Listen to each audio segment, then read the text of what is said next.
बहुत समय पहले की बात है। एक गांव में दो सहेलियां रहती थी।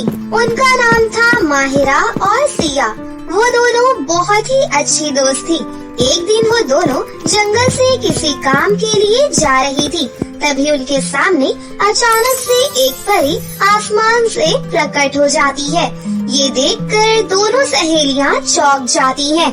उस परी के हाथ में एक बहुत बड़ा सा थैला था और उस थैले में कुछ खिलौने थे।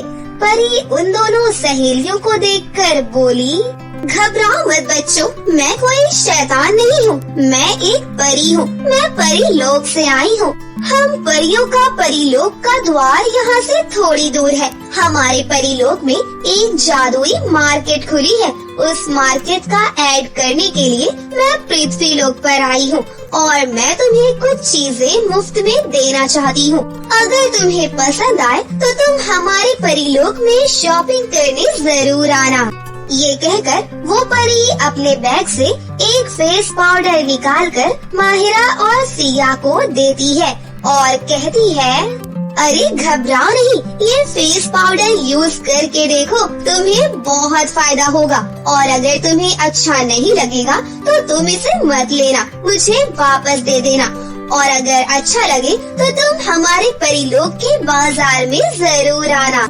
ये सुनकर माहिरा और सिया दोनों ही वो फेस पाउडर लगा लेती हैं और फेस पाउडर लगाने के बाद वो दोनों बहुत ज्यादा सुंदर हो जाती हैं और उनके कपड़े बिल्कुल नए और खूबसूरत से कपड़ों में बदल जाते हैं।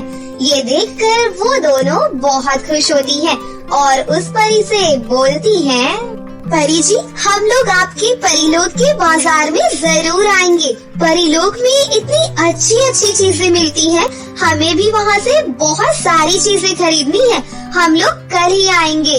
ये सुनकर परी खुश होकर वहाँ से चली जाती है। अगले दिन माहिरा और सिया बहुत अच्छे से तैयार होकर एक बैग लेकर परीलोक की मार्केट की ओर जाने लगती हैं और चलते चलते जब दोनों सहेलियां परीलोक में पहुंचती हैं तो देखती हैं कि वहाँ पर तो कोई मार्केट है ही नहीं, बल्कि कुछ गर्भवती परियां उन दोनों को देखकर उन्हें पकड़ने के लिए दौड़ती हैं और उन लड़कियों को पकड़कर रस्सियों से बांध देती हैं और एक घर में लेकर जाती हैं, जिससे माहिरा और सिया बहुत ज्यादा डर जाती हैं और दोनों डरकर रोने लगती हैं। अरे परी जी, आप हमारे साथ ऐसा क्यों कर रही हो? हमें तो एक परी ने बुलाया था, उसी परी के बुलाने से ही हम यहाँ परीलोक के बाजार में आए थे। लेकिन यहाँ तो कोई बाजार ही नहीं है और हमने यहाँ कुछ गलत भी नहीं किया, तो आप लोग हमारे साथ क्या कर रही हैं? तभी वही परी आती है जो सिया और माहिरा से पृथ्वी पर मिलने गई थी और उसने ही उन्हें जादुई फेस पाउडर दिया था। आ गई तुम दोनों को क्या लगा परीलोक में बाजार होता है? अरे लड़कियों, मैं तुम दोनों को मारकर हम तीनों के बच्चों को शक्तिशाली बनाऊंगी। इसके लिए तुम्हें मरना होगा। क्या? नहीं परी जी, हमें छोड़ दो परी जी। ये लड़की, रोने धोने का कोई फायदा नहीं है, यहाँ तुम्हें बचाने वाला कोई नहीं है। सुनो परियों, इन दोनों को मूर्ति में बदल दो और ले जाकर उस कुएं की चुड़ैल को खाने के लिए दे दो। कुछ देर शांत रहेगी वो चुड़ैल। इससे पहले कि माहिरा और सिया कुछ समझ पाती, परियां उन दोनों को एक छोटी सी मूर्ति में बदल देती हैं। फिर उन दोनों मूर्तियों को वो उस चुड़ैल के कुएं में फेंक देती हैं। असल में जो गर्भवती परी परीलोक से पृथ्वी लोक पर गई थी, वो एक दुष्ट परी थी। वो असल में कुएं की चुड़ैल के लिए इंसानों को धोखे से बुलाती है ताकि वो तीनों परियां उस चुड़ैल से अपना मकसद पूरा करवा सके और अपने आने वाले बच्चों को उस चुड़ैल के जैसा ताकतवर बना सके। इधर वो चुड़ैल दोनों लड़कियों को खाने के बाद बोलती है, अरे परियों सुनो, इतने खाने से मेरा कुछ नहीं होगा, मुझे और इंसान चाहिए। कोई बात नहीं, हम सभी आपके लिए बहुत सारे इंसान लेकर आएंगे। आप शांत हो जाइए और हमारा काम कीजिए। हम तीनों के बच्चे आपके जैसे शक्तिशाली हो, ये देखिए।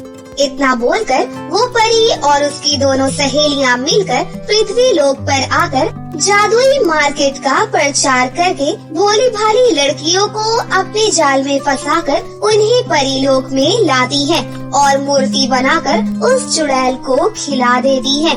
ऐसे ही बहुत सी लड़कियां अब गायब हो रही थी, लेकिन किसी को कुछ भी समझ में नहीं आ रहा था कि सभी लड़कियां कहाँ जा रही हैं। ऐसा होते हुए बहुत समय बीत जाता है। उसी गांव में श्रुति नाम की एक लड़की भी थी और उसको ये सब कुछ समझ आ रहा था। अरे ऐसे तो पहले कभी नहीं होता था कि सभी लोग परीलोक के बाजार में सामान खरीदने जाते थे, लेकिन आजकल के लोगों को क्या हो गया कि सब लोग परीलोक के बाजार में ही जा रहे हैं, लेकिन वहाँ से लौटकर तो कोई आता ही नहीं है। मुझे पता लगाना पड़ेगा कि आखिर क्या बात है।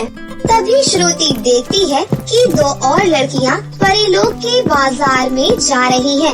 ये देखकर श्रुति उन दोनों लड़कियों के पीछे पीछे जाती है और वो देखती है कि दुष्ट परी अपने साथ वाली परियों के साथ मिलकर उन लड़कियों को मूर्ति बना देती है। ये देखकर श्रुति बहुत ज्यादा घबरा जाती है और मन ही मन सोचती है, अरे ये दुष्ट परियां तो अपना मकसद हासिल करने के लिए इंसानों की बलि चढ़ा रही हैं। मुझे जल्दी ही कुछ करना पड़ेगा, लेकिन मैं क्या करूं? कुछ देर सोचने के बाद श्रुति को कुछ पता चलता है। हर परिलोक की कोई न कोई रानी होती है। मुझे उस रानी से मिलकर इस बात को उन्हें बताना होगा। फिर श्रुति चुपके उस परीलोक की रानी के पास पहुंच जाती है और फिर श्रुति रानी परी को सारी बात बता देती है। तभी रानी परी उससे पूछती है, श्रुति क्या तुम सच बोल रही हो? जी रानी परी, मैंने अपनी आँखों से देखा है, मैं बिल्कुल सच बोल रही हूँ। अच्छा, उन लोगों की इतनी हिम्मत, मेरे होते हुए मेरे परीलोक में ऐसा गलत काम, मैं उन लोगों को सजा जरूर दूंगी। ये कहकर रानी परी बहुत गुस्सा हो जाती है और गुस्सा होकर रानी परी उन दुष्ट परियों के पास पहुंचती है और उन तीनों गर्भवती परियों को पकड़ लेती है। तुम लोगों की इतनी हिम्मत कि तुम लोगों ने मेरे होते हुए मेरे परीलोक में इतना गलत और घिनौना काम करने की हिम्मत कैसे की? अब मैं तुम सबको तुम्हारे किए की सजा दूंगी और तुम्हें जेल में डाल दूंगी और हमेशा के लिए परीलोक से निकाल दूंगी। अरे इससे पहले कि ये रानी परी हमारे साथ कुछ गलत करे, चलो उससे पहले हम सब मिलकर इस रानी परी को ही खत्म कर देते हैं। इतना बोलकर वो सभी दुष्ट गर्भवती परियां अपने जादू से रानी को खत्म करने ही वाली होती है कि तभी रानी परी तुरंत उनके सामने एक जादुई आईना रख देती है और दुष्ट परियों का जादू आईने में रिफ्लेक्ट होकर उनके ऊपर ही वापस आ जाता है और वो सभी परियां आग से जलने लगती हैं। ये क्या? ये रानी तो बहुत चालाक निकली। हमारा जादू हम पर ही भारी पड़ गया। अरे कोई बचाओ हमें, हम तो आग में जलकर मर रही है, बचाओ। आग लगने के कारण वो सारी दुष्ट गर्भवती परियां इधर उधर भागती हैं और आग को बुझाने के लिए वो सभी दुष्ट परियां कुएं के अंदर कूद जाती हैं। इतने में रानी परी अपने जादू से उन सबको कुएं में ही बंद करके उसमें आग लगा देती है। उनके साथ साथ वो चुड़ैल भी आग में जलकर राख हो जाती है। फिर रानी परी अपने जादू से जितनी लड़कियां गायब हुई थी उन सबको वापस निकाल लेती है और वो सभी लड़कियां श्रुति का और रानी परी का शुक्रिया अदा करती हैं। फिर रानी परी उन सभी को अच्छे गिफ्ट के साथ पृथ्वी लोक पर वापस भेज देती है और उस दिन के बाद से वो लोग हंसी खुशी से अपनी जिंदगी जीने लगते हैं। ये बहुत समय पहले की बात है, जब परियों की दुनिया का अस्तित्व हुआ करता था, जहाँ सुंदर सुंदर परियां रहा करती थी। उन्हीं के बीच में सिंड्रेला नाम की एक परी रहती थी। वो अक्सर पृथ्वीलोक पर घूमने जाया करती थी। वो वहाँ के तौर तरीके, खान पान, रहन सहन सभी से बहुत प्रभावित थी।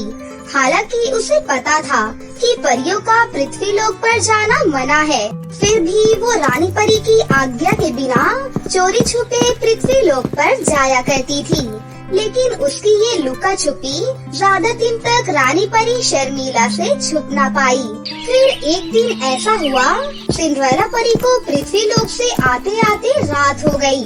जैसे ही उसने परीलोक में कदम रखा, उसके आने की भनक पड़ते ही रानी परी समेत बाकी सभी परियां भी वहाँ पर आ पहुँची। और रानी परी गुस्सा होते हुए सिंड्रेला परी से बोली, तुम्हें पता होते हुए भी तुमने परीलोक से बाहर कदम रखने की हिम्मत कैसे की, वो भी बिना मेरी इजाजत लिए। रानी परी, मुझे माफ कर दीजिए। दरअसल मुझे पृथ्वीलोक पर जाना बहुत अच्छा लगता है। लगता है तुम भूल गई हो कि तुम एक परी हो और हम कुछ नियमों में बंधे हुए हैं। तुमने उन नियमों का उल्लंघन किया है, इसकी सजा तुम्हें जरूर मिलेगी। पर रानी परी, मेरी बात तो सुनिए। एक तो गलती करती हो, ऊपर से मुझसे जुबान लड़ाती हो। तुम्हें वहाँ बार बार जाने का बहुत शौक है ना? चलो, मैं तुम्हारी इच्छा पूरी कर देती हूँ। फिर रानी परी ने गुस्से से अपनी जादुई छड़ी घुमाते हुए कहा, सिंड्रेला, मैं तुम्हारी सारी जादुई शक्तियाँ छीन रही हूँ। अब से तुम पृथ्वीलोक में ही रहोगी। आज से परीलोक के दरवाजे तुम्हारे लिए हमेशा के लिए बंद। ऐसा कहते हुए रानी परी ने सिंड्रेला परी को परीलोक से बाहर कर दिया। जादुई शक्तियाँ छीनते ही सिंड्रेला परी बेहोश हो गई। जब उसने अपनी आंखें खोली तो उसने अपने आप को पृथ्वीलोक पर पाया। वो उठी और यहाँ वहाँ देखने लगी। उसे समझ नहीं आ रहा था कि आखिर वो जाए तो जाए कहाँ, क्योंकि उसके पास पहले जैसी जादुई शक्तियाँ नहीं थी जिसका वो इस्तेमाल कर सके। तभी दूर उसे एक अंडा भुर्जी का ठेला दिखाई दिया। उसे जोरों की भूख लग रही थी। वो तुरंत ही उस ठेले के पास गई और बोली, भैया, मुझे एक प्लेट अंडा भुर्जी दे दो, बहुत भूख लगी है। हाँ हाँ, क्यों नहीं मैडम जी, कितने का चाहिए?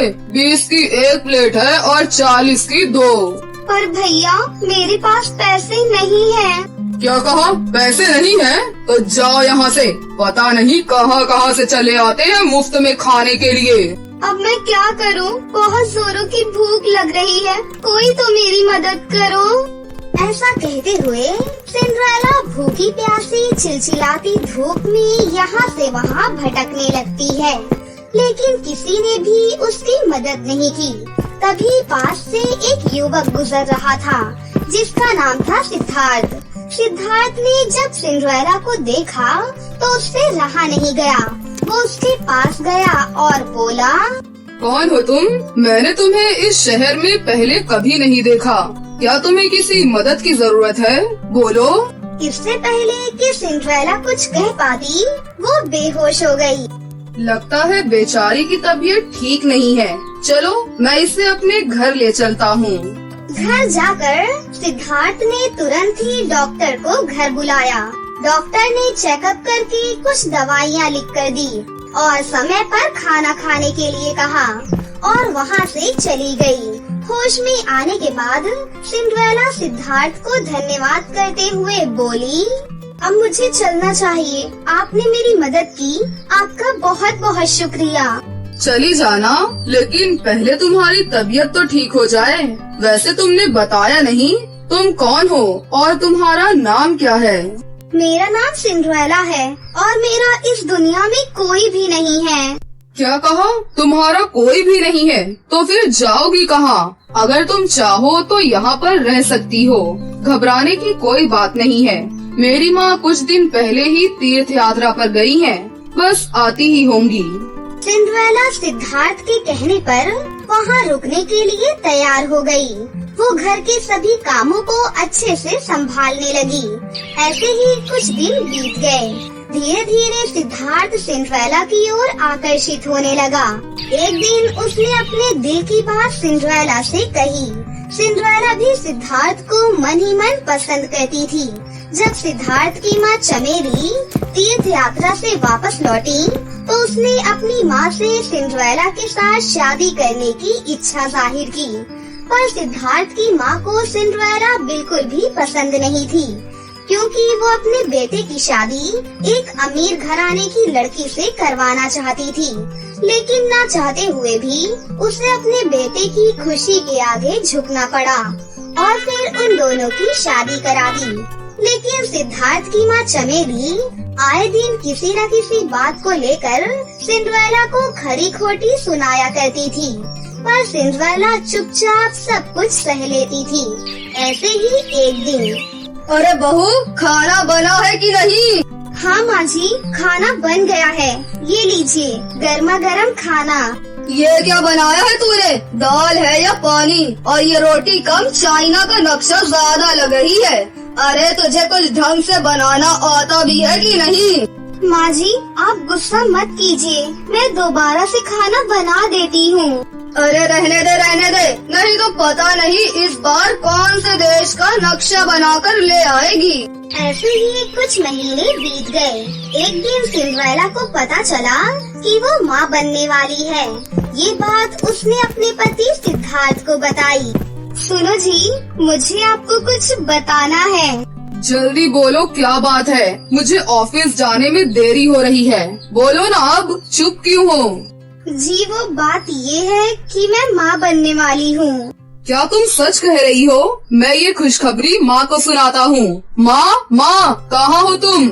अरे क्या हुआ? घर सर पर क्यों उठा रखा है? कौन सा तूफान आ गया है? अरे माँ, घर में मेहमान आने वाला है। कौन से मेहमान आने वाले हैं? अरे माँ, छोटा मेहमान आने वाला है। मतलब कि तुम दादी बनने वाली हो और मैं पापा। ये सुनकर चमेली भी मन ही मन बहुत खुश हुई। अब घर में सब सिंड्रेला का अच्छे से ख्याल रखने लगे।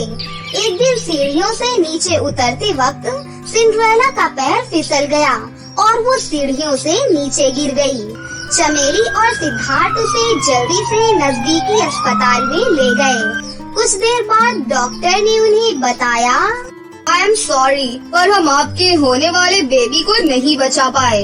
आपकी पत्नी का मिसकैरेज हो गया है। सिंड्रेला को जब ये बात पता चली तो वो अपने बच्चे को खोने का गम बर्दाश्त नहीं कर पाई और फूट फूट कर रोने लगी। मेरा बच्चा, मुझे मेरा बच्चा वापस चाहिए। सिंड्रेला चुप हो जाओ, सब कुछ ठीक हो जाएगा। मैं हूँ ना तुम्हारे साथ। कुछ महीने बीत जाने के बाद सिंड्रेला धीरे धीरे अपने आप को घर के कामों में व्यस्त रखने लगी। फिर एक दिन चमेली की सहेली विमला उससे मिलने घर आई। अरे आओ विमला, बहुत दिन बाद आई हो, कैसी हो? हाँ, मैं तो ठीक हूँ, पर तुम ये बताओ, तुम्हारा पोता हुआ या पोती? तुम्हारी बहू प्रेग्नेंट थी ना? प्रेग्नेंट थी, पर मेरी बहू का मिसकैरेज हो गया। क्या कहा? मिसकैरेज हो गया? तभी वहाँ सिंड्रेला चाय की ट्रे लेकर आ जाती है। अरे मैं सब जानती हूँ चमेली बहन, आजकल की लड़कियों को वो बच्चा नहीं चाहती हैं और कोई न कोई तरीके से अपना होने वाला बच्चा गिरा देती हैं ताकि कोई उन पर शक ना कर सके।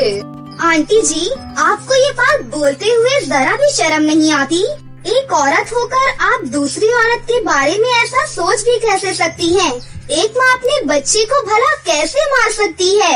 अरे तो चुप कर, विमला बिल्कुल सही कह रही है। लगता है तू माँ बनना नहीं चाहती थी, कोई तुझ पर शक न करे, इसलिए तूने सीढ़ियों से गिरने का नाटक किया ताकि कोई तुझ पर शक न कर सके। बस कीजिए माँ जी। ये कहते हुए सिंड्रेला रोते हुए अपने कमरे में चली गई। उस दिन के बाद से चमेली सिंड्रेला को पहले से भी ज्यादा भला बुरा कहने लगी, जिसकी वजह से सिंड्रेला गुमसुम सी रहने लगी। और ऐसे ही एक दिन, अरे ओ महारानी, इधर आ, कहाँ है? कहाँ मर गई? हाँ माँ जी, बोलिए।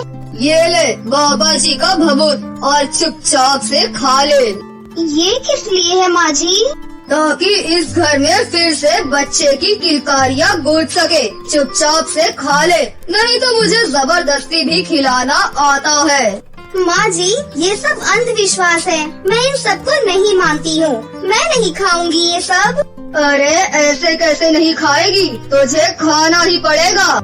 ये कहते हुए चमेली ने सिंड्रेला के गाल पर एक जोरदार चांटा मारा।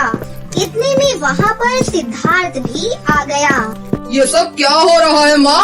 आपने सिंड्रेला पर हाथ कैसे उठाया? अरे बेटा, तू नहीं जानता, ये औरत डायन है, डायन। ये माँ नहीं बनना चाहती थी, इसलिए इसी ने पेट में पल रहे अपने बच्चे को मार डाला। वो तो भला हो मेरी सहेली विमला का, जिसने मेरी आंखें खोल दी और मुझे ये भभूत ला कर दी। बस करो माँ, आपको शर्म आनी चाहिए। किसी और की बातों में आकर आप अपनी बहू पर शक कर रही हो। आप इन ढोंगी पाखंड में विश्वास करती हो। क्या आपने एक बार भी जानने की कोशिश की कि सिंड्रेला के दिल में क्या बीत रही होगी? आप तो हमेशा उसे ताने देती रहती हो। माँ, आप एक औरत होकर दूसरी औरत का दर्द नहीं समझ पाई। अपने बेटे की बात सुनकर चमेली को अपनी गलती का एहसास हुआ और उसने सिंड्रेला से माफी मांगी। कुछ हफ्ते बीत जाने के बाद सिंड्रेला की जिंदगी में खुशियों ने दोबारा से दस्तक दी।